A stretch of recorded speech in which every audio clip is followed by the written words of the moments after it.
সড়ক ধরে এগিয়ে চলেছে আস্ত এরোপ্লেন। শুনতে বিস্ময়কর মনে হলেও এমনই অভিনব চিত্র দেখা গেল 16 নম্বর জাতীয় সড়কের হাওড়ার অঙ্কুরহাটিতে। জানা গেছে একটি নির্দিষ্ট সময়ের পর এরোপ্লেনের কার্যমেয়াদ ফুরিয়ে যায়, সেই প্লেনগুলিকে নিলামে বিক্রয় করা হয়। তেমনই একটি প্লেন কিনেছে একটি সংস্থা। সেই প্লেনটিকেই কলকাতা বিমানবন্দর থেকে নাগপুরের উদ্দেশ্যে সড়ক পথে নিয়ে যাওয়া হচ্ছে। জাতীয় সড়কে আস্ত এরোপ্লেনকে দেখে স্বভাবতই উপচে পড়ে উৎসুক জনতার ভিড়। এরোপ্লেন দেখার পাশাপাশি সেলফি তোলারও রীতিমতো হিড়িক পড়ে যায়।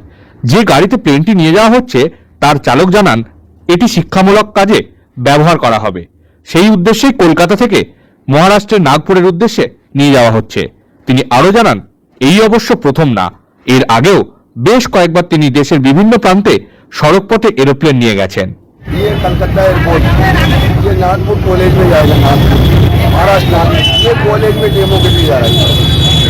ये गाड़ी जाएगा क्या क्या लोग बंगाल, झारखंड, बिहार, यूपी, एमपी, महाराष्ट्र।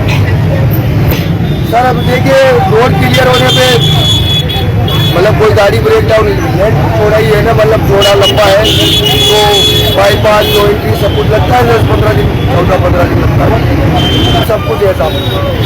बिल्कुल ये मेरा 6वां जहाज है। मतलब 2024 में भी मैं कलकत्ता से लेके गया था 4 जहाज, और अभी एक जहाज उधर दिल्ली में लोड किया था, अभी ये कलकत्ता से लोड किया है नागपुर का।